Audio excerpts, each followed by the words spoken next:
The original Independence Day came out in 1996, and the sequel came out in 2016, so I guess we'll have to wait till 2036 for the next one. I'm Peacemaker, and I'm bringing you a spoiler-free review for Independence Day Resurgence. Welcome to Earth.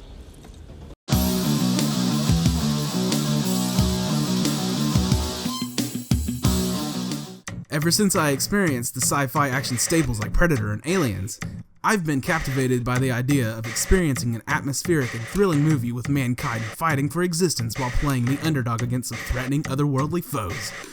Whew, check out my flow. As I journeyed through the genre, I found that the original Independence Day was right down my alley. So how does Resurgence hold up against the original movie and the genre as a whole? Let's find out. First of all, this movie does not deserve such negative reception. It does a lot of great things, people. The movie was able to take a lot of what worked with the original and replicate it. For example, the movie does not follow one main character but follows multiple different and some even familiar characters to progress its plot. The story was actually not bad, and it even expanded on some knowledge of the aliens from the first movie. But, in my opinion, the best aspect of this movie is how amazing the visuals are. Everything is so beautiful, the destruction looks realistic and the aliens looked great too.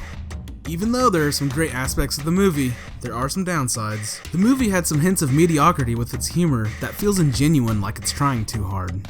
While the movie does a decent job balancing multiple characters, some of them seemed unnecessary and annoying at times. While this movie does replicate some of what the original did right, it may have gone a bit too far. Some things can seem predictable if you're familiar with the first movie. But my biggest issue with this movie is how much I didn't care about Dylan Hiller. You know, Will Smith's son from the original. Well, at least they didn't attempt to use Will Smith's real son in this movie.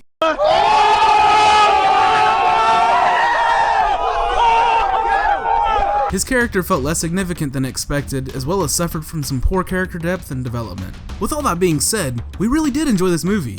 We were really nervous that it would be a mediocre, unnecessary, and poorly done sequel to a great movie. The first one obviously still is better, but I'd say this is a solid sequel. I give this our Movie Mercs rating of watch it. If you liked the original, you'll like this one. If you like the genre, it still holds up. If you are someone who doesn't usually watch sci-fi, you may still enjoy this movie for its gorgeous visuals and effects.